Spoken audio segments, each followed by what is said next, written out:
I think I'm ready to go, so welcome. So today we're going to talk about what makes a quality tree care program. I think this is a very important question for you.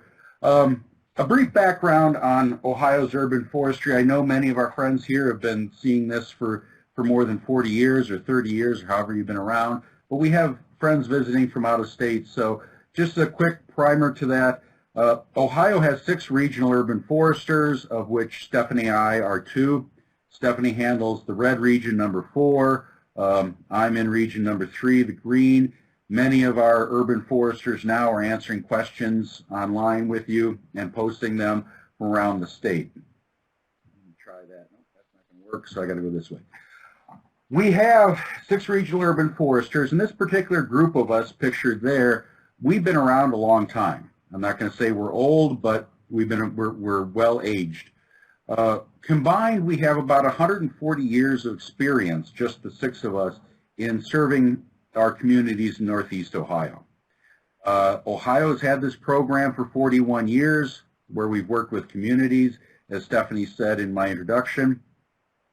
We estimate that over those 41 years, we've worked with between 300 and 400 different communities. Communities as large as Columbus, with over 800,000 people, down to tiny little towns like Put-in-Bay with 135 people. Put-in-Bay is our smallest Tree City USA, although we've worked with smaller communities who are not Tree City. Put-in-Bay does have 135. I don't know, Stephanie, have the Zajikowskis moved out yet and sold their house? It may change. We'll get back to you on that. Maybe 137, 133. We'll catch up with you. But the one thing we found about every single community, what every community in Ohio has in common is they're all different. And I have on reasonable authority that New Jersey and South Dakota are also the same way. What all communities have is they all are different.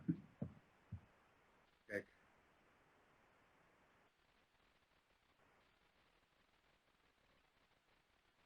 Size, of course, is a big difference, but we also have government structure. We have the way their departments are organized, whether it's a service department, a streets and roads department. The way the streets are designed also impact the urban forest. Of course, personality of the leadership, we can't get away from that. We have strong personalities, we have weak personalities. Economic development, social and economic factors, as Sarah just talked to us about, all impact these different communities and how their urban forestry is run. They are all different. And so one of the questions we constantly get, in fact, I think yesterday morning, Stephanie was doing a webinar, and this is one of the questions is who has a good urban forestry program? Who can we copy and duplicate and put into our community? And so oftentimes the comment comes up is, why reinvent the wheel? And this statement, I think, is reasonable, but sometimes it's the grown-up version of, can I copy your homework? And so that's fine if you're copying somebody else's homework that actually did their homework, and it's something standard like math. But if your homework was to write a history of your family, copying somebody else's homework isn't going to work. And in fact, that statement, why reinvent the wheel, is kind of an oxymoron, because that wheel must be reinvented every time it's been used. It's perhaps the most reinvented machine man has ever come up with, human has ever come up with. In fact, just a simple drive around the local shopping mall, and you can find wheels of every shape and size. In fact, the tractor, they had to reinvent the front wheels because they didn't use the same wheels in front as they did in the back. The wheel must be reinvented, and urban forestry needs to be reinvented. Okay, all communities are different, and so what we see working in one community very well is going to fail miserably in other communities. And so if you've spent a lot of money on an 18-inch lift kit, but you didn't then borrowed somebody else's tires off their Yugo, you're going to look pretty silly driving down the street. Urban forestry must be reinvented for each community. And so, long way, but yet the question, who has good urban forestry program, poses a lot of interesting questions. The first question it poses is, well, what makes a good urban forestry program? And then, of course, the second question is who's doing a good job? Now, what makes a good urban forestry program? And so to answer that question, back that was a question that came up. So in 2017, I realized that our 40th anniversary, which is last year, 2019 was coming, and I wanted to know what impact we had, who has a good urban forestry program. So I sat down and started thinking about what I've seen in 30 years of assisting hundreds of communities, what parts of a good urban forestry program, what makes up a good urban forestry program. And so I started kicking it around, and then I brought Stephanie Miller, my colleague out of Northwest Ohio, in to fact check me and help me get it right. And we came up with 21 activities that we believe a good urban forestry program should have. All right, and so then, well, how do we measure these 21 activities? So what we did was we wrote a paragraph that describes what we felt was a good optimum level of function. And what I have displayed here is the tree commission list. We believe good urban forestry programs should have a tree commission, but that tree commission has functioning levels. And so optimum functioning level, which we'll later find out we give a 3 to, the tree commission meets monthly. Their meetings always have a quorum. Council's representative is there. The public employees representative is there. They have an agenda. They have minutes. And they generally follow Robert's Rules of Order to ensure that everyone has an opportunity to participate. And then we have another paragraph that describes not quite optimal, but a good functioning tree commission. And then what does a poor functioning tree commission have, and what happens if they just don't function at all? Tree commission does not meet. The tree commission meets 6 times a year with varying degrees of organization and attendance. And so with these, we could describe each community.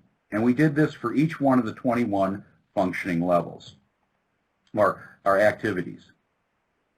And what that would derive for us is a functioning level. And so with a little bit of math and tweaking and a little bit of algebra, yes, I do use algebra. If you think, when are you going to use algebra? I use it all the time. We know that a high score of 3 times 21 is 63, but that's a tough number, so we converted it into 0 to 100. And so a functioning level for a city from 0 to 100 allows them to look and see, well, if I have a functioning level of 50, that's 50%. I'm doing about half of what should be done. Now, the important thing we need to remember here is this is what should be done, not what you can afford to do. This was a common point that was brought up during our interviews is many of my communities say, well, we're doing everything we can afford to do. Sure you are. I agree with that. But raising public awareness, getting public support that then generates financial support is part of urban forestry, is a critical part of urban forestry. And so that's part of your urban forestry program. So what we've come up with is a functioning level on what you should be doing, not what you can afford. And then I took this list of survey questions out, and in 2017, I invited myself to every one of my 65 tree cities, tree commission meetings, or to the city and sat down with the service director or the mayor or whoever was running the tree program in that community. And I interviewed them. We discussed each variable. We talked about where they would fit into the narratives that Stephanie and I had written. And I gave them a score. I gave them a score. I didn't let them see what I was scoring them before the fact. I also gave myself the ability to give quarter points and half points. So if they didn't fit in to one category and they really didn't fit into the other category, I was able to split them and give a little more accurate survey. Now, I know what you're thinking right now. I'm already ahead of you. So people are going to start typing questions up and they're going to say, hey, can we get that survey form to see how we're doing? Yes, the survey form is available at the Division of Forestry website. Go on there. If you can't find it, there's been some rewriting of that website. Shoot me an email. I'd be happy to send you one. Send all of your complaints to Tyler Stevenson. Okay, he's the one to complain to, not me. All your compliments can come to me and Stephanie, but Tyler's the one to complain to. So With that, I went out and surveyed all of those 65 communities and was able to give them a functioning level score. Also during that survey that we'll talk about just a few minutes, before we even began, I posed that question. How do you think you're doing? On a scale from 0 to 100, what do you believe your functioning level is? Not what you can afford to do, but what you should do. And so before we asked them and we got a number, after we concluded the survey, I asked that same question again. Sometimes the numbers change, sometimes they didn't. We'll talk about that in just a few minutes. Now, this is the scores that I got. You'll note that the functioning level, they went from 86.75 all the way down to 28.5. Now, I did promise every city that I would not share their number with their name in public. Okay, I was not intending to embarrass them. I just wanted to help get an idea of where they needed help and where they were. And so there's the list rated from 1 to 64.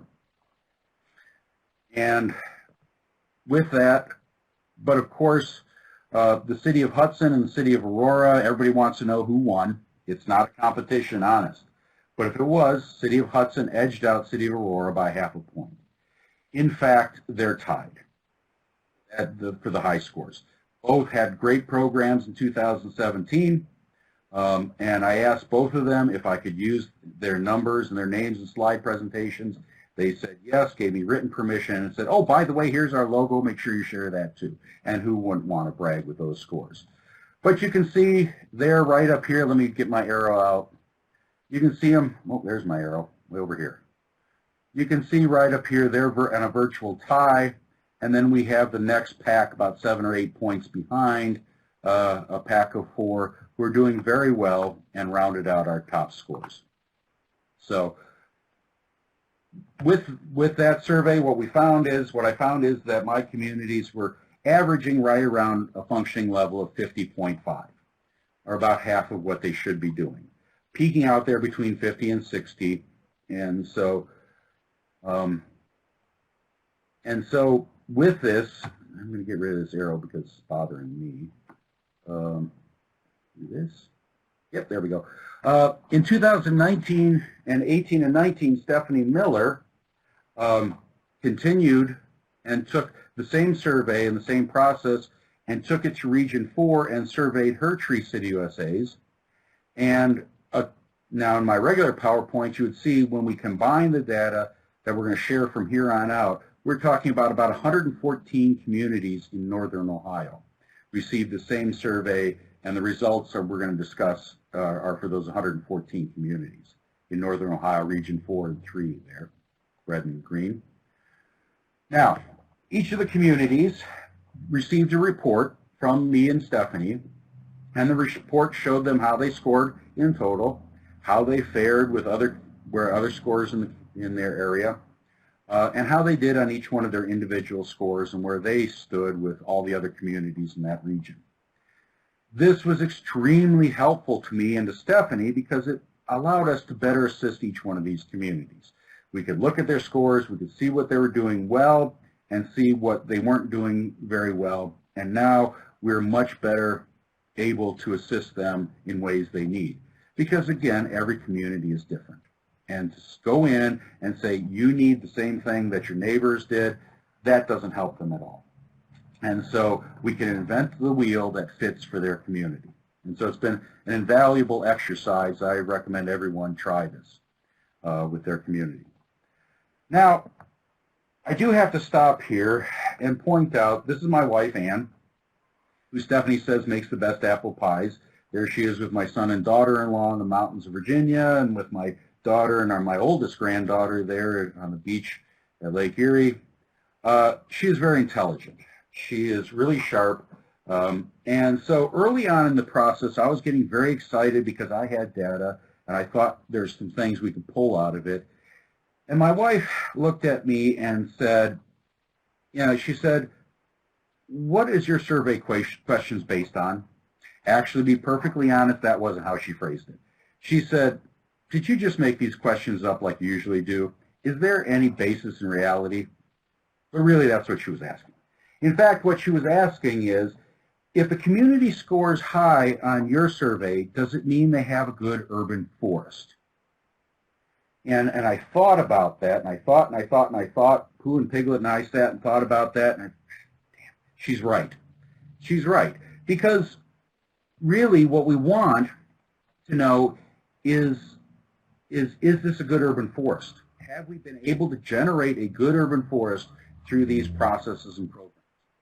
There's a difference between programs and the urban forest. Okay? And we've been monitoring and surveying the programs for 40 years. The latest iteration of that came out by, Dr. Rich Hauer at the University of Wisconsin-Stevens Point, all hail Point.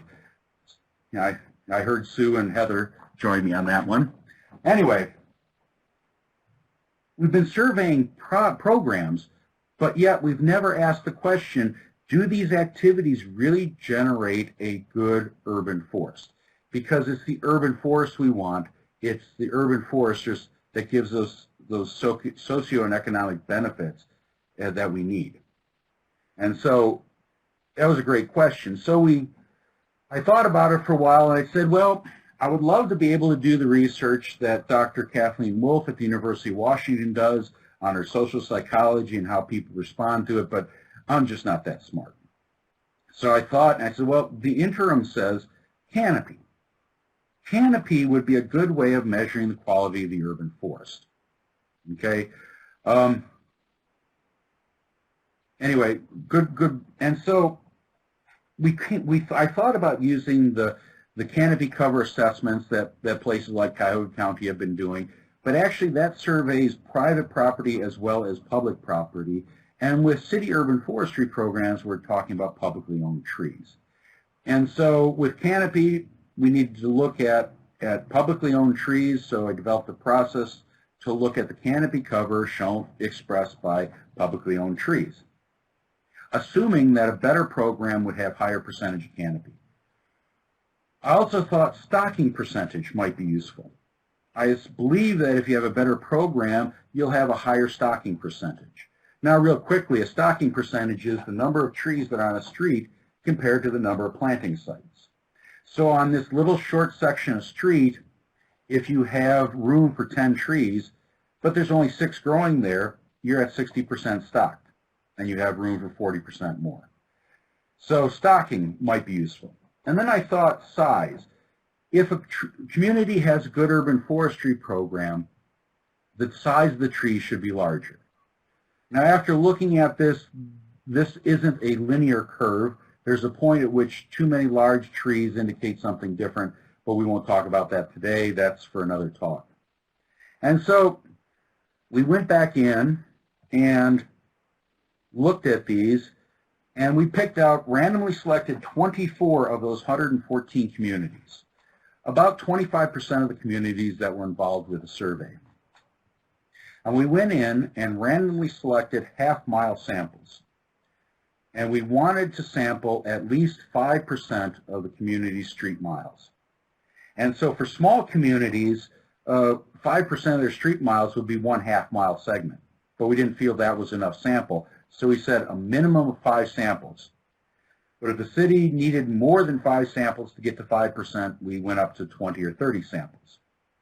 And using Google Maps and Street View, yes, we crept on these trees. We sat in our office and snuck down the street and creepily spied on all these trees. And we're able to gather the data that would give us the answer that we were looking for. And what we found is that when we compared the percentage of canopy versus their final score, we found that the communities that scored higher on our survey actually had a higher percentage from our survey. And when we looked at the stocking level, the same thing held true. The higher the score, the greater percentage of stocking. And finally, even with our average diameters, we found that as their scores went up, the average size of the trees went up. And if you'll note, we're looking at, that's a little bit different, but their average diameters. We're looking at 10 inches in diameter. When we get to those big monstrous ones, perhaps they should have been removed, and so it was a little confounding. Nevertheless, I think as a result of this, we can say that the functioning level derived from the survey provides a reasonable representation of the quality of urban forest found on the ground. And so, yes, Anne, since she's not watching, yeah, I'm right. Yes, I did make it up, but I'm right. And if she is watching, I love you, honey. All right. Hopefully I'll be sleeping in my bed tonight, not on the couch. Now we had data and reasonably represented data. So now, as a friend of mine, Paul Tice, said, when you have data, you're only limited by your curiosity. And Stephanie and I are very curious, and so we've been asking a lot of questions of this data that we think are going to be useful. Now, the first question we asked is, was there a specific activity of these 21 activities that if the community scored high in, that would result in a high functioning level for that community and therefore a better urban forest? And conversely, was there an activity that if they scored high in would not result in a high functioning level? In other words, were we measuring something that had no impact on the urban forest? And so what we did was we looked at all 21 activities, and I have them listed here, and we ranked them from the most influential activity to the least influential on the final score. Number 1 being young tree training, number 2, regional forestry conferences. Now, the way we rank them is we took each one of them and compared the activity score that we gave them versus their functioning level. And so we see here in the left with the city forester, we have our cloud of dots on our XY axis. That cloud is kind of sloping, let me slope this way for my picture, sloping up to the right. The regression analysis shows a pretty good slope, and there's a fairly tight pattern for the cloud. But when we looked at urban, so there appears to be a fairly strong relationship. Correlation, we don't know, or causation, we're not sure, but it appears to be important. Where if you reviewed your tree commission ordinance every year, the cloud there on the lower right doesn't appear to be well formed. It's kind of all over the place. The regression analysis, or the line, appears to be relatively flat. And so there doesn't appear to be much relationship there. Now, if you're not, nope, it didn't go in. So, now, when we're talking about city forester, I needed to put this up.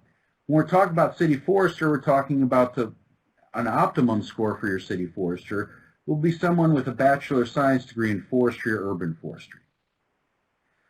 This person should probably be a board certified master arborist or a certified arborist with the municipal specialist qualification to go with it.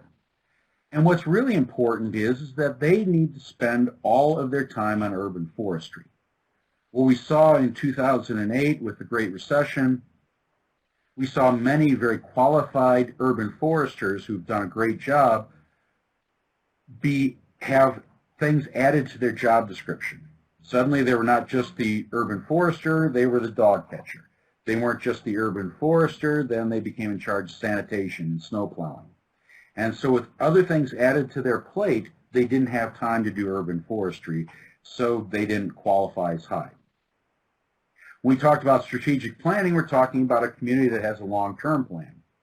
Tree Commission staff and elected officials are all familiar with and support that long-term plan. That long-term plan is at least 5 years out with a process to update it annually. And so you're not updating next year's plan, you're updating the one that's 5 years out. And that plan needs to have specific actions, including removals, prunings, plantings, marketing, and those kinds of things. And so, we know that with these activities, that some activities influence others. For example, we know that if you, and my arrows are off in this presentation, but number 5, Tree Commission Academy. If you've attended Tree Commission Academy, it's going to influence your strategic planning, because in Tree Commission Academy is where you learn how to strategically plan. And so 5 will impact number 6. If you have a city forester, number 3, your tree risk assessment process is in pretty good shape, because that's what city foresters are trained to do. And so there's a lot of interaction that we're still looking at, and maybe we'll be able to provide more information at a later date, but right now, I'm just going to ignore it. But what I did do was to look at this list and say, okay, is there general groups here? And so what we see is in the top 10, 4 of them, number 2, your Regional Urban Forestry Conference, City Forester, Tree Commission Academy, as well as tree planting. This is a technical expertise measure. So if you scored high in any of these, it suggests that your community has the technical expertise to do this. And then I started looking at planning, and planning seemed to be very high. Your strategic plan, mission statements, tree risk assessments, resource allocations, and even systematic planting plan, number 13. It's pretty low, but it's brand new. It's only been really working its way around northern Ohio for the last 8 to 10 years. So it didn't show up very much. But yet, these things popped out. The actual execution of your urban forestry program really doesn't seem to be as important as that technical expertise in planning. Now, I know some of you are saying, well, wait a minute, tree planting, how does that rate in technical expertise? Well, the questions we asked in the survey were not about how many trees you do plant, or how often do you plant, or when do you plant, but how do you plant. We looked at trained professionals or in-house crews that use the ISA and ANSI standards for planting. You know me, root flare has to be visible at grade. Any of you have had me inspect one of your plantings, Grants, you know I have to see that root flare from the passenger seat of your vehicle while traveling at the posted speed limit. If I can't, the tree's not planted properly and I don't pay. Okay? Then finally, do you go out and ensure that those standards were followed? Do you have follow-up? Do you have inspection crews before you pay? This is what we're talking about, tree planting. And so yes, tree planting is very much technical expertise on knowing how to plant trees right. So when we looked at this question, what is the most influential or important part, successful activities for your urban forestry program? The two that jump out, technical expertise and planning. This appears to be crucial in a quality urban forest. Okay, and I know what you're saying, because I've been getting this for 30 years. Well, it's all about the money, isn't it? The more money you spend, the better your score will be, right? That's a fair question. But fortunately, we were able to look at that. And so the first thing I did was went back to the TCUSA applications, and I looked at how much each one of these cities spent that year on their urban forestry program. And we compare their functioning level to the dollars per capita. We found, yeah, there's some relation. The slope kind of slips up a little bit and slides up a little bit. But then I said, well, wait a minute. What if we were to compare the dollars per tree that are spent by the community? So we took all the trees they removed, all the number of trees they planted, number of trees they pruned, and divided it by their total expenses. What we found is that the higher the score, the less per tree was spent. Okay? And so what this means is it's not about how much money you spend necessarily, but it's how well you spend that money. And technical expertise is key on that. It has to be 20, 25 years ago. I started asking this, I made this observation. It's never been researched to my knowledge. It's never been really questioned, but I've asked this and posed this question to colleagues that I know, and I made the statement that 70 cents out of every dollar spent in urban forestry is wasted. It's spent on things that don't work. To date, no one has been able to argue with me. Oh, some people say, well, maybe 60 cents, maybe 75, but we all agree that much of the money we spend in urban forestry is wasted because of lack of technical expertise and lack of planning. And it's absolutely crucial to a successful urban forest. Large cities, they have the size that they can hire their own qualified urban forester. Small towns, small cities, they need to be able to, they might be able to hire qualified consultants. Qualified is very important here to be able to do what you need to do, and we'll talk about that in a minute. Villages and smaller communities that don't have the financial resources to do this, they rely on people like myself and Stephanie to help educate them and bring them up to speed to develop this plan and the expertise to be able to carry on their work. In other words, it's out there. It's not beyond any community's grasp or opportunity to have the technical expertise to plan a good urban forest. Okay? Again, you need to spend those dollars wisely. Why? And we know that quality programs spend less money per tree. You get larger trees, more canopy, uneven aged forest, and fewer open planting sites when we have that spend the money wisely, not just spend the money. Okay? So that was rather interesting. But the other thing, other finding from this survey that I'm going to share with you today is really more of a psychological question that we discovered. When we asked the communities at the beginning of their program, how do you think, what's your functioning level? What score would you give yourself on this? We asked them beforehand, and then we scored them. And what I did was I took their functioning level that they thought they were doing and subtracted it from my functioning level that I gave them after the survey. And then I subtracted that and came up with a difference. Now, if that difference was a positive number, then they were estimating that they were doing better than I thought they were doing. They had a better sense of what, they had a higher belief than what was actually finding on the street. If the number was negative, that means they were actually doing a better job than they thought they were. And so when I graphed that, it became very striking. Now, first of all, the red line there in the middle, that's 0. If that number fell on 0, that means their number they gave at the beginning before the survey started and the number that we gave them afterwards matched. They were right on. Now, because they were estimating by tens, 30, 40, 50, 60, and we were coming up with a number that actually was down to decimal points or quarter points, I thought anything plus or minus 10 points meant that those cities had a really good handle on what they were doing. And so that's that yellow bar. Any of the dots that fell into that line, they know exactly what they're doing, what they need to do, and what they're able to do.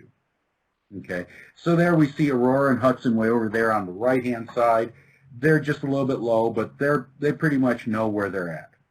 And we have those communities, and I don't know who they are over there to the left, between 25 and 35 there, that are doing pretty poorly, but they know it. I know one of the communities knew exactly where they were, and they were struggling with that. And they were struggling because of forces outside their control, but they were still in there, fighting the good fight, but they knew where they were. Those communities I didn't worry about. But what I thought very interesting is those communities that thought they were doing better than they actually were tended to have poorer scores and be on the low end of the functioning level. And those communities on the higher end of the functioning level didn't think they were doing a very good job. And so this is very interesting because there is a process, there's the Dunning-Kruger effect. This was published back in the 1980s, and it's a cognitive bias where people of low abilities have the illusions of superiority, mistakenly assessing their cognitive abilities as greater than it is. And so people who thought they were really smart actually weren't as smart as they were. And the smarter the people were, the less they thought smart they were. In other words, the more you know you don't know. And we're starting to see that effect, and I hope it comes back. Yeah. We see that effect here. We see communities on the low end of the functioning level thinking they're doing a really great job. And then we have communities that have the technical expertise, they're doing a good job, but they don't think they're doing a very good job because they know how much more they should be or could be doing. And this poor, there's one right down here, I'm gonna point to it here real quick. This poor community, I don't know who it is, but we really need to put them on a suicide watch. They're actually doing a pretty good job, but they don't think they're doing a very good job at all. But this is interesting, but it also brings up an important issue that with moving a community forward. As long as that Dunning-Kruger effect is in place, it's going to anchor some cities in place. It's going to prevent them from improving their program and moving forward because they have this illusion that they're doing a great job and they don't need to improve. And so this is really very dangerous. Well, dangerous, okay. It's not life and death. I get excited here. It's very troublesome to move these forward until we understand what we're facing. So an important point in helping my communities is understanding when I run into this. Okay, so we have from these 2 points that we brought up here, and there's many more we'll talk about in a minute that we have to save for another day.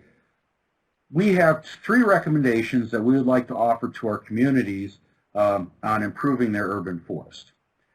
The first one is to network vertically. That means talk to experts who know more than you do. Now, this is very difficult because knowledge is power. We're very comfortable and very happy when people think we know something, but yet, and talking to people who actually know more than we do is very uncomfortable. We have to put our hat in our hand. We have to go and learn from them and work very hard not to compete with them, not to make it a competition on who knows more. Okay? It's not a competition. You're there to learn. And on the opposite of that is avoid seeking networking horizontally.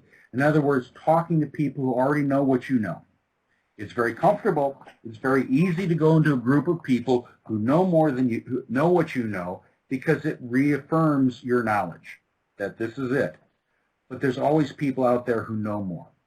And so, you know, you don't want to talk to these people because it can leave you in that rut you've gotten into that you believe is good. Okay? And also be very careful about being an expert. I need to work on this myself. You know, there's always something more to learn. There's always something more to do. And to advance your program and improve your urban forest, network vertically. The second recommendation we have is to invest in expertise. Hire qualified urban foresters, qualified consultants, okay, or educate yourself. Remember, the answers are out there, but the answers will not be simple. Urban forestry is a rather complicated activity. It's complex. It has a lot of moving parts. It requires a lot of knowledge. The answers will not be easy, but you need to find them. Okay, the correct answers will be difficult, but it will be useful. Now, we do need to point out at this point that arboriculture and urban forestry are not the same. Hiring a certified arborist on staff is not hiring an urban forester. Arboriculture is the care of an individual tree at one time, while urban forestry is the care of the entire urban forest, and they're very different.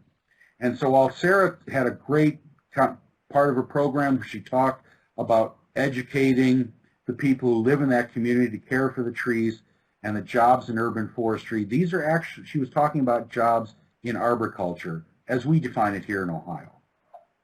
Urban foresters are different. They need management skills and they need to be able to help out. So when you're investing in expertise, it's not just investing in a title that sounds good, it's investing in the true expertise.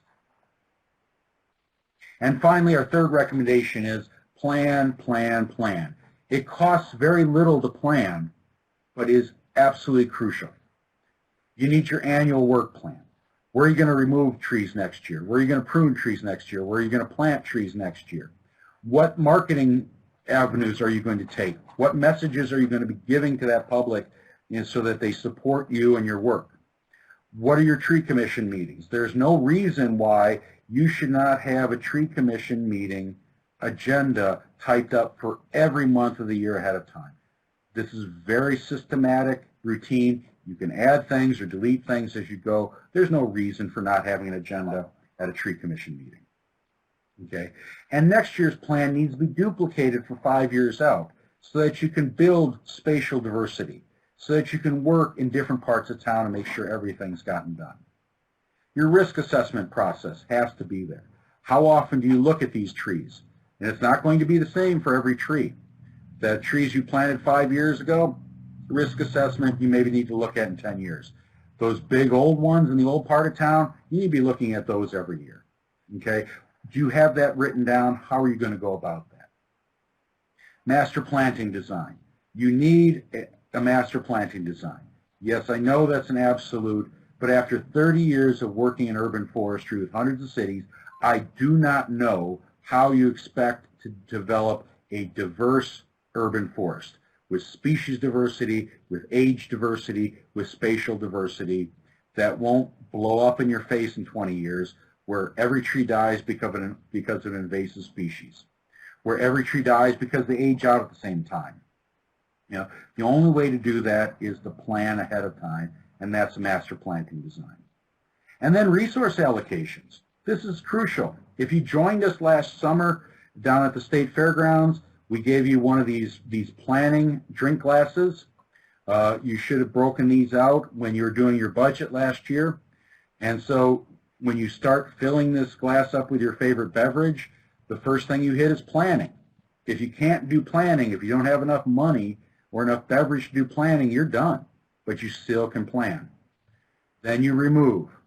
Then you prune. Then you train the young trees.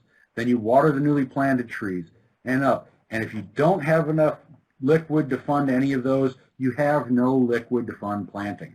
You need to have these planned out. Okay.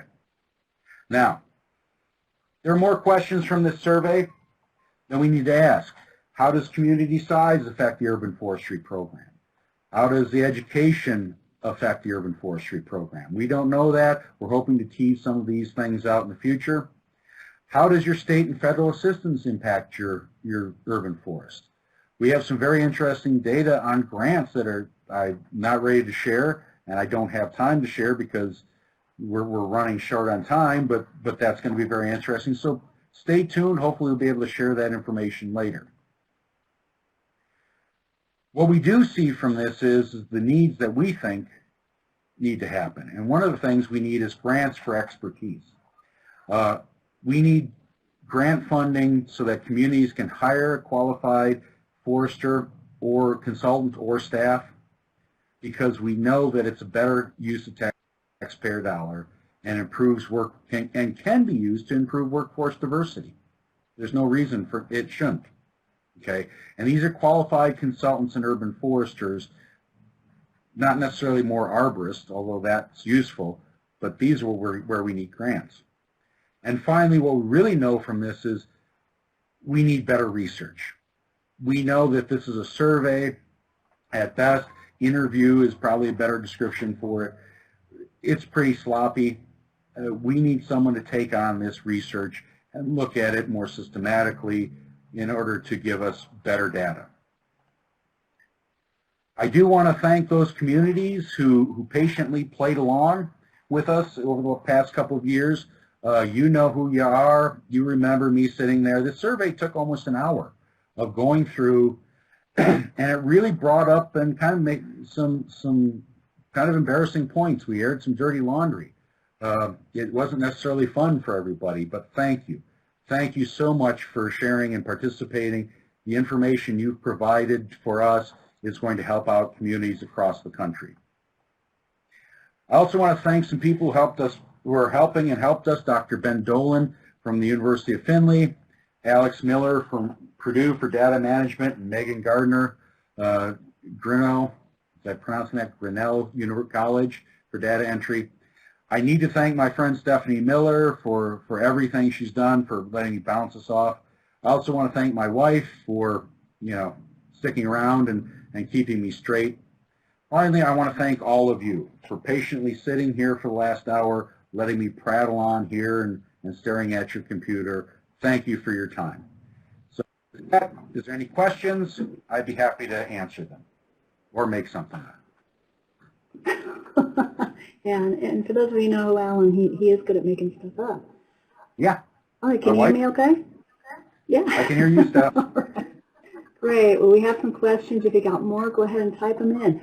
Our first one is from David Siewert, who is with the U.S. Forest Service. He's the Urban and Community Forestry person with the U.S. Forest Service in the East. So it's great to have you aboard, David. The question is, has this study been published? No. Next question. Sorry. No. It wasn't really designed as a study. I think it was designed really to get me out face-to-face with my communities to systematically find out what they needed. In 2017, I was, with 40 years, I had to ask the question, am I really helping? And so this comes out. This information is being presented as we're doling it out. Publishing it runs into some problems because, especially if we're looking at a peer-reviewed journal, a lot of the data is, I'm going to say, pretty sloppy, pretty loose. It's not as robust as we might need. We've kicked around the ideas of writing articles on this for publications in professional magazines, but no, it's not been published yet. Sorry. All right. A question from Kate. Can you hear me okay? I changed sound thing. Yes. Okay. The question is, what about the many communities who are not tree cities? How do we persuade them of the benefits to manage their urban forest? Right. And first of all, let me answer a question you didn't ask, because I don't have an answer for yours. Oh, I'm too honest there, aren't I? Tree cities, I selected tree cities only, and I thought about going to non-tree cities in my area that I'd worked with, but since they did not apply for tree city, they did not try to hold themselves up as some sort of city with forestry, I didn't feel it was appropriate to evaluate them. If they applied for tree city and said, hey, we're tree city, I felt it was okay to do that. Okay, we have a big fish to fry. I believe it starts locally. I believe it starts with small groups, not necessarily a big city.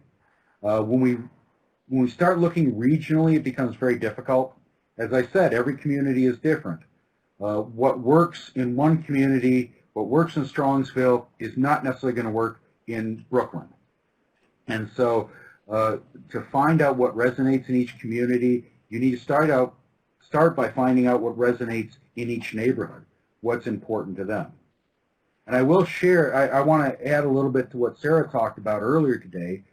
She talked about what are the challenges with communities of color, and Sarah said, well, the city has reneged on their contract or their promise.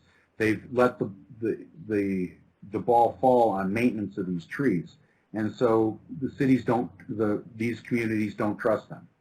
I will add to that communities that are white and affluent also don't trust the city when they do that. Communities that I find are quite affluent also don't like trees because the city reneged. Now, if you've attended Tree Commission Academy, you know in the Ohio Revised Code, cities are allowed to put the financial burden of tree maintenance on the adjoining property owner. But this is a terrible idea, as we've heard in San Francisco and other places that I can talk about, and I don't want to share names. But what that says is that the city said, hey, we're going to plant this tree and we'll take care of it. And then halfway through they said, oh, no, we can't afford it. It's yours now. And the homeowner said, I didn't ask for this burden. I didn't want this financial burden. Now you're dumping it on me. You voided the contract. You ripped me off. I don't trust you anymore. And so really building that trust in the community is critical. And if you're a community that is financially strapped, I understand. Dumping the costs on your adjoining property owners is not the answer. The answer is to figure out the bare minimum you need to do now to keep your program moving, and then come back later and improve it later. It's not to throw it away. That's the worst thing you can do. So, sorry, I'll get off my soapbox. That's okay. Next question, Steph. Yeah, before I get into any questions, keep them coming. We got some great ones coming in.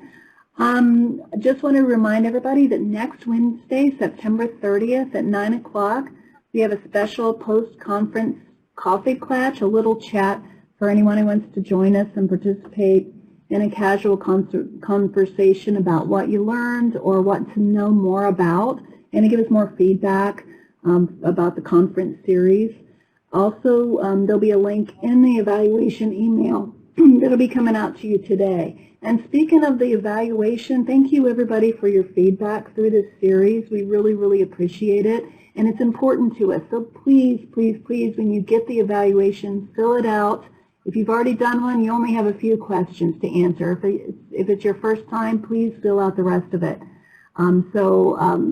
So please, please, please do that. And for those of you here in Ohio, if you don't get one by the end of the day, let your urban forester know, and they'll send that to you. And again, just a reminder that all the certified foresters and arborists will be sending that in for you, so you don't have any other follow-up to do with this. So, all right. Question again for Alan. Are you ready? Stephanie, if I could just a minute. Nope. If I could just a minute, Stephanie, please help us. If you haven't noticed, we're in uncharted waters here. We're making this up. I would love to see a picture. We should have Tyler's screen just to, when things go bad and how he's freaking out. We need your help to tell us how we're doing. Are we conveying the information you need? What can we do better to help you? The only way we're going to know that is if you join us next Wednesday with a cup of coffee and say, this is great, but this sucked. We want to hear what didn't work, what sucked, what we can do better to help you. Otherwise, I'll just hang out here with my dog pictures and I won't help you at all. And he's the same to me. He won't do that. He can't help himself. Fill out the evaluation. I know it's a pain, but we need your help. If you didn't know that already, we need your help. All right. Okay, Steph, next question. All right. This one's from Laura. What do you consider wasted money in urban forestry, and how can cities be more efficient? Good question. There's a lot of wasted money. The prime example I would say is the way trees are planted. Many communities go out for bids, and it comes in low bid, and the low bidder bids it low because they know you're not going to re-inspect, so they don't follow standards. They put the trees in the ground as quickly as they can and get down the road, and when you don't inspect and you don't hold them to the standards, you don't write good standards and you don't enforce good standards, then low bidder is going to come in every time. It's going to stick trees in the ground, and those trees are going to be dead. So if you planted 100 trees, in 5 years you have 3 trees. Spent $200 a tree, you're talking about 100 trees times 200 is $2,000. So now you paid $2,000 for 2 trees, $1,000 a tree. That is what I consider wasting money. So here, all the dead trees are wasted money. We put trees in the ground and we expect the rain to water them, and we lose a large portion of them. All the planting money was wasted because we did not have the technical expertise to write good specifications. We did not plan to enforce those specifications and make sure that what we wanted was done correctly. So that's that 70% that's wasted. We come in and we don't bother to prune trees. We don't do young tree training, so of course our trees come up with forked branches, and after just a few years, I got to make sure the right one, it splits apart and the other half is removed. So now we planted a tree that we want for 75 years, but it only lasts 20. So there are 15 or 20, and so there's 55 years of wasted, and that 55 years, that's when the tree is going to pay us back. We put all this money into planting it and watering it, but because we didn't train it to be a good structured tree, all that money is wasted. That's at 70 cents. until we can get that tree to reach 3 or 40 years and start giving us the ecological services that we get from it. It's all wasted. I could go on, but that's just... Yeah, we got plenty of questions here.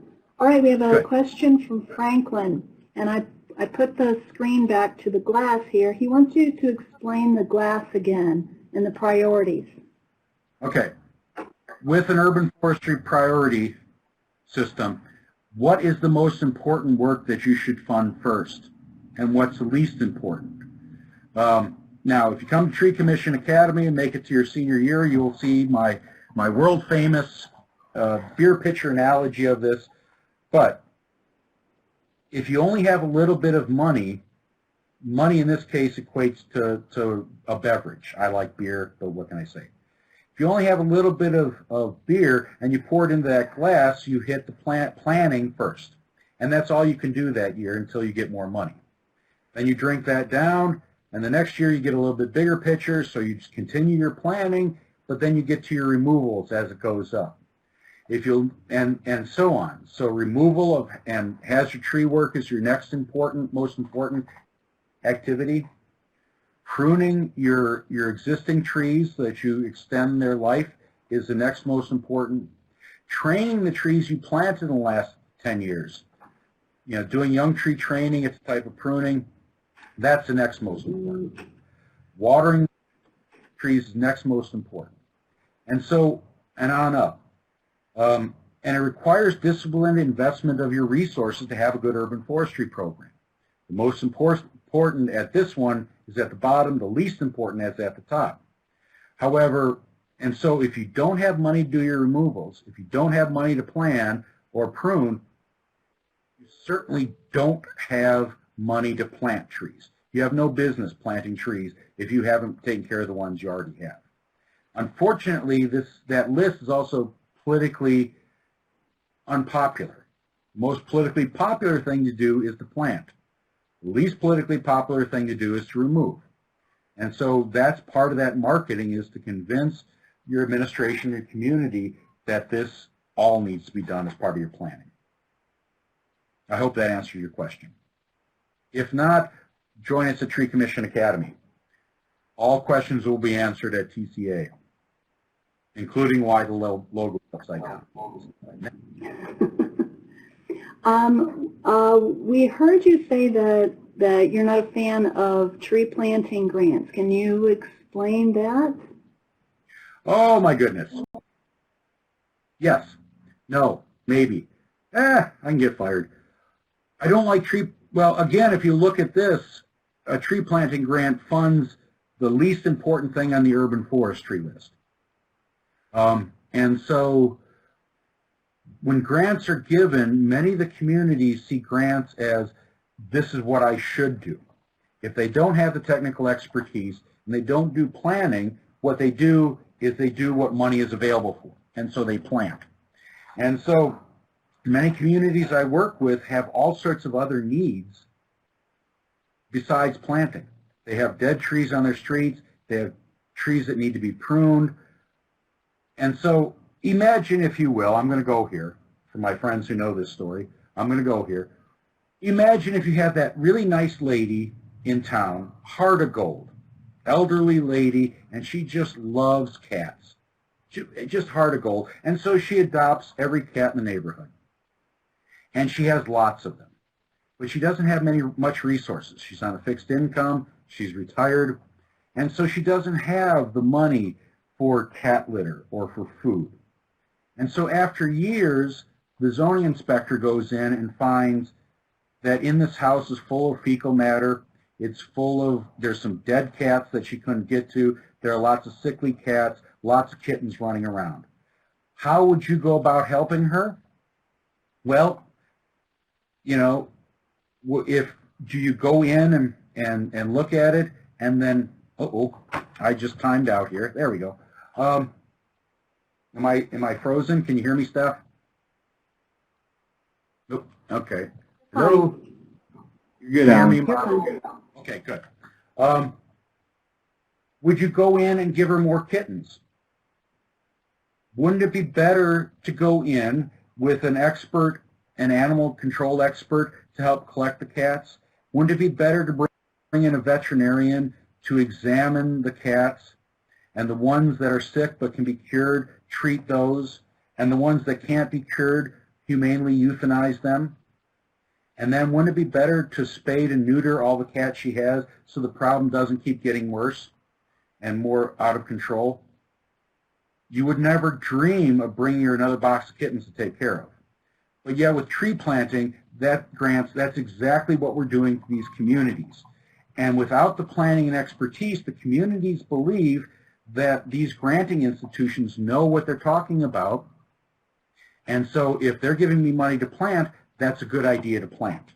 And in fact, tree planting grants have destroyed good running urban forestry programs because outside sources say plant, when internally with planning and expertise says, no, we need to prune, we need to train, we need to maintain, and then plant just a few to keep up with our budget. So that's why tree planting grants are very dicey. Well, and then a follow-up to that from Kate is, are there grants for expertise, to get expertise on staff or in contract? Not that I know of. We did have the Cuyahoga County Commissioners had a fantastic grant last year, and we were able to convince them that, yes, they would allow us pay for cities to hire consultants to come in and plan, and it was fantastic. With the COVID and the pandemic, they've had to put that program on hold, but that was really a national leader in what I thought a good grant should be. And I think the Cuyahoga County commissioners and the executive, Armin Buddha, should be complimented for seeing past the political side of just planting trees and seeing the importance of managing the trees. But that's the only one. Thank you. Yeah. This is a question from Constance. Is there a relationship, or did you see a relationship between a community score and how long they've been a Tree City, USA? Oh, that's a great question, isn't it? I tell you what, Steph, that's the first one we're going to look at tomorrow. Is there how long have they been there and what's their score? I haven't looked at it, but it's a great question. We'll get back to you. Yeah, that is a great one. That is a great one. Oh, here's one. Laura was, as a follow-up on the drinking glass again, Laura's asking, does the drinking glass imply that about 30% of the budget should be spent on planning every year? No, but thank you for asking that. It's a great question.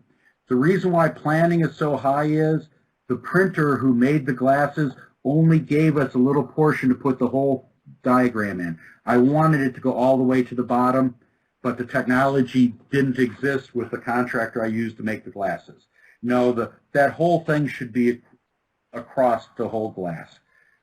It's an anomaly from the printer. Sorry. Yes. Nothing I can do about it. Yeah. We have a couple of questions about Tree City USA communities, and maybe you can expound on this a little bit, Alan, about Ohio's philosophy on communities becoming tree cities. The questions are, yeah, if we were a tree city or want to be, can we get back into the program? Oh, yeah. Tree City, the way we look at it, Tree City, I think, is important to have from a marketing perspective. Marketing means communicating to your citizens what you're doing. Because remember, if you elevate the art of urban forestry to its highest level, you do urban forestry absolutely perfectly, nothing happens. Trees don't die very often. Only once every 100 years will a tree die, 75 maybe. Branches don't fall on cars. Branches don't pull mirrors off of school buses and snowplows. Limbs don't poke people in the face when they're trying to walk down the sidewalk with their dogs. Nothing happens. And when nothing happens, trees kind of go away from the consciousness of the community. When that happens, when budget time rolls around, you'll have council people look at it and say, we don't need a tree program, we don't have any trees. because they don't see the trees. Oh, they feel them, but they don't see them. And so you need to tell your community how much you're doing for them, what you're doing for them, and how important that is. And that's marketing. One great tool for marketing is Be Tree City USA, because it says to your community, yeah, we think we're doing a good job, but these people from Nebraska say we're doing a good job. The people from the state say, yeah, we qualify, so we're doing a good job. That's why it's important.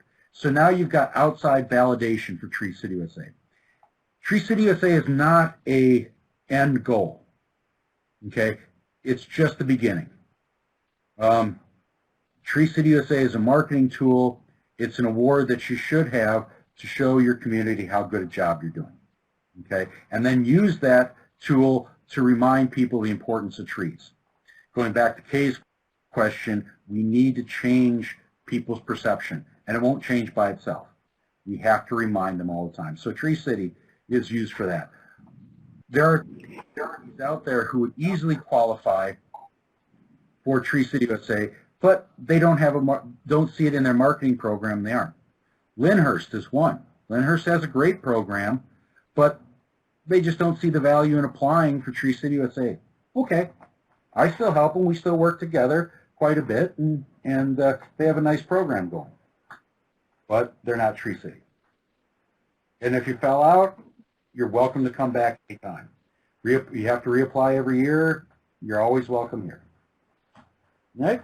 And it doesn't cost money to be a Tree City USA. You just need to meet 4 basic standards. So that's one of those misnomers that people get hung up on a little bit. All right, another question from Donald. How do villages with limited money or with limited dollars budgets conduct street tree inventories? And how can you manage what can't be accurately counted? And here we go, Alan. Oh boy, here we go. All right. Inventories, I mean, small communities already start out with an advantage of a limited number of street miles and therefore a limited number of trees. And so counting trees can be very valuable. And yes, you can't manage something unless you know where it is. However, a full-blown computerized street tree inventory might not be where your community's at right now. It might be something you don't need. I talked a couple of communities I work with, bigger communities. We talk about this and they say, you know, I could spend this much money on a street tree inventory, but I know my biggest problem is removals and getting rid of dangerous trees. And I don't need to have a computer printout. I know if I go in this neighborhood and clear them out, that's more efficient. So we talked about that, and I said, so it's kind of like me. I know that beachfront property in the Bahamas is pretty expensive. It's going to be more than what I can afford to buy on a state forester's income. So why am I spending money to fly to the Bahamas and spending a couple days shopping for houses when I already know I can't afford them? Instead, I need to invest my money somewhere else. So be careful before you say street tree inventory is the first thing we need to do, because it's not necessarily the first thing. You need to understand where you're at. Small communities, that can be very simple as paper and pencil. You know, Microsoft Access Word document or Access databases are easy enough to manage, to put in the information you need and manage your questions that you need. Remember, your inventory, all year long, you're only updating it. And only one time a year, you're going to go to it for answers. That's budget time. How many trees do I need to remove? How many trees do I need to prune? How many planting spaces do I have to fill out? Okay, this is what I would like to be able to do this year, okay, and that your inventory can help with. But it's only once a year. And unless you're ready for the information that an inventory can give you, it might be not a useful use of your time. Sample inventories, problem-specific inventories might be a better use. So if you're a small community, talk to your urban forester, sit down and look at where you're at and find out what you really need right now. Maybe in the future we can go to a full-blown inventory and there's different options to do there. But make sure you need an inventory now before you spend the money on it. Maybe you need to be spending the money on hiring a contractor to remove the dead trees. Okay. Next question, Steph. All right. Thank you. A question from Laura. Does the disciplined investment strategy take into account climate change and urban heat island pressure?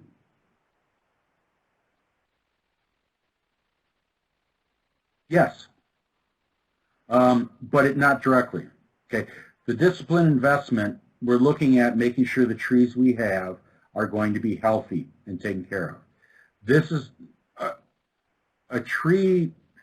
Okay, a tree is going to, climate is only one of the changing variables and stresses that a tree has to deal with. If we can eliminate other stresses, such as grass competition or wrong tree in the wrong spot and other things, those trees that are growing here will be able to tolerate climate stress longer than trees that are on bad sites or not being maintained. So yeah, maintaining them is going to help us extend the life of trees that are eventually going to fade off of our palette of trees in this area. And so we're going to extend that life. Your master planting design and planning is going to help you get the right tree in the right spot. The urban site index is going to help you match that tree to its best site and then track climate change in your community and that heat island effect. Maybe as the climate changes, what we used to think a tree that could grow on a 16 or above, now we have to wait for it to get to an 18 or above in urban site index. And if you're confused by that, you need to come see me at Tree Commission Academy. All right, now I'll do that. But yes, all of this, the climate change is one of the stressing factors that we have to deal with, along with construction and street widening and everything else. And so by optimizing everything using this plan, we're addressing that as best as we can. Thank you. Next question. Great. Yeah, we've got a question for Sarah. Welcome back, Sarah. Oh, good. Can you hear me? I can't hear you, Sarah. I can. Is this?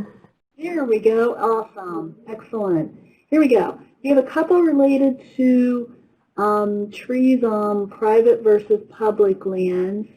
In Cleveland, it's been my experience that the areas with the least number of trees often lack enough public property right away to plant trees on. How do you get private property owners to agree to plant trees on their property? That's a fantastic question. That is a huge barrier, yes, for us to achieve tree equity is the available planting space. So there are all kinds of incentive types of programs to help private property owners kind of entice them to plant trees on their property. One of the ways that you can, I'll say there's a couple different kinds of ways you can advance this work. The first piece is you can actually try and make as much space, available planting space, public property. So I mentioned in my presentation that San Francisco turned, like they acquired basically back all of the responsibility to manage all the street trees. That means that the property owners, the adjacent property owners, were no longer responsible for the street trees. So now, since the city has the jurisdiction, they can plant it up however they'd like, right? That's like one way of doing it if you have property on the border. Now, if you have kind of backyard, front yard, and that's the available planting area, or private commercially owned properties and things like that, you can institute two different kinds of things. You can institute policies that institute like fees and consequences for removing large mature trees. I know that in Washington, D.C., they have a LiDAR system so that if trees get removed periodically, they'll do updated light, I think it's right? And it's just, I forget what LiDAR stands for, but basically they have an aerial overview of the city's canopy cover, and every so often they do, they take updated pictures of the city's tree canopy cover, and by the size of a stump, they can figure out how tall that tree was that was taken down. And the fine is dependent on how big the tree was that got taken down. So you can penalize behavior that you don't want folks to adopt, like taking down mature trees. And you can also encourage and subsidize actual planting and early maintenance and care, and linking folks to tree care professionals near them to help with the maintenance of their canopy cover. Most of you are probably well versed in doing education for private property owners and folks like that, but there's rebate programs that I know about, and there's often nonprofits will run giveaways, tree giveaways, but yeah, the stewardship is where things can get hairy. So giving support to property owners and making sure that they have, guidance is going to be helpful. But yeah, there's not a way to just kind of eminent domain, and kind of take over everybody's private property and say, we're just going to plant a bunch of trees here. I wish there was, but we don't have that yet. So yeah, and I think it gets to be even more challenging, particularly in areas where you have a lot of rentals, because you have the people that are living there who may really want to have those trees, exactly, don't have property owners or landlords that want to invest that into the properties either. So that adds to the whole equity issue there. I have another question for you, Sarah, and then we'll end with for Alan. This is from Claire. She was wondering, what roles do tornadoes and hurricanes play in creating tree inequities? It's a fantastic question. So it's a funny thing thinking about natural disasters. It's funny in some ways, obviously, completely devastating in other ways. But natural disasters have always happened. Right? Tornadoes have always happened. Fires have always happened. Floods have always happened. The thing that is different now about all of those natural disasters is that people live in the path of these disasters now. We're not the nomadic, like our nomadic ancestors, where, if something got torn down or whatever, you end up, rebuilding someplace else. That's like the legacy of humans, right? Is like being able to like build and settle a civilization and then kind of have it be destroyed and then go start somewhere else, right?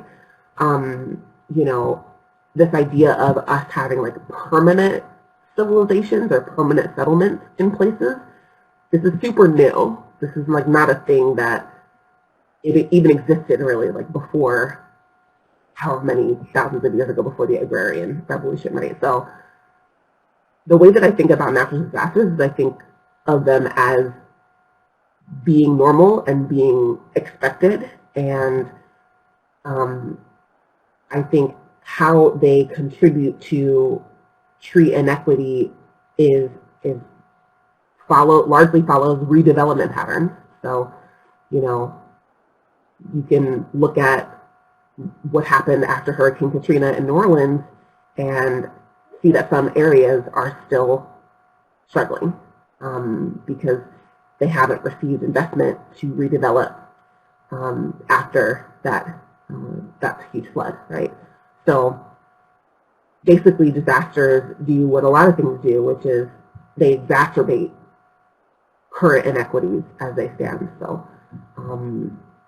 yeah, I would say that we need to be prepared for disasters writ large and have plans and the contingencies in our urban forest master plans and in our management strategies for rebuilding, after the trees get hit with any threat, including not just disasters, including pest diseases, including development.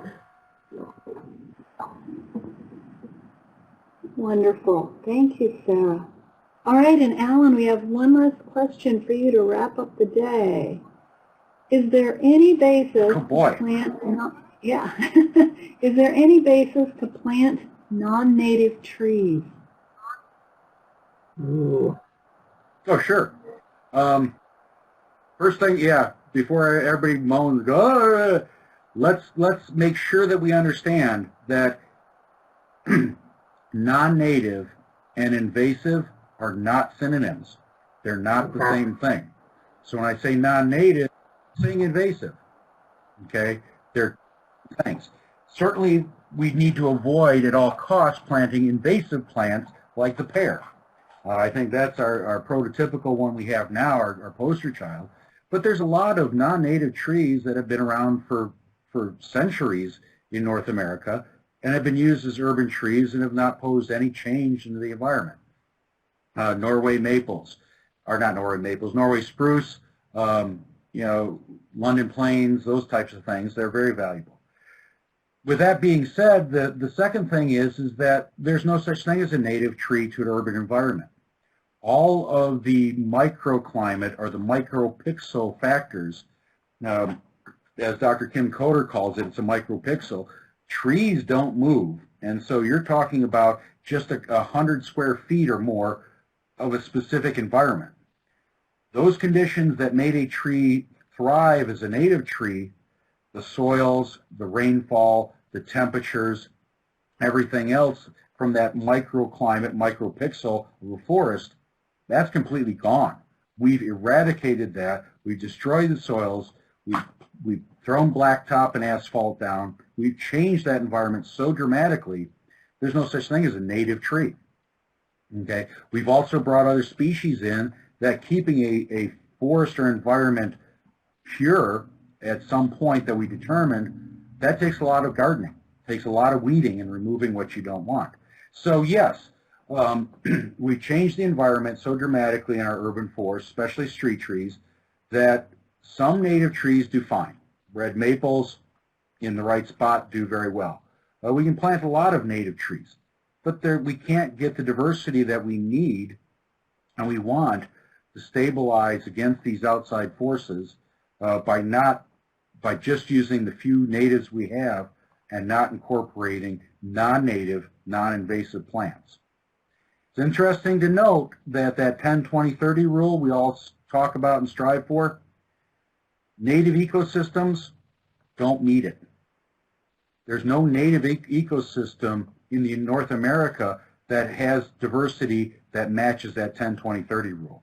That's a human construct we have because we put so many stresses on the trees we have that we need this. So yes, we do need to use non-native, non-invasive plants in our planting. Wonderful. Well, it's noon, and we'd like to thank you for joining us today. Special thank you to all of our presenters, to the U.S. Forest Service for hosting us for the past month. Everybody have a safe and great week, and please, please, please complete your evaluations. We look forward to hearing from you. Hopefully we'll see you next week on our coffee clatch. Bring coffee, tea, snacks, and you can even join us in your pajamas as long as you're covered. So anyway, everybody have a great day. Please, help us help you.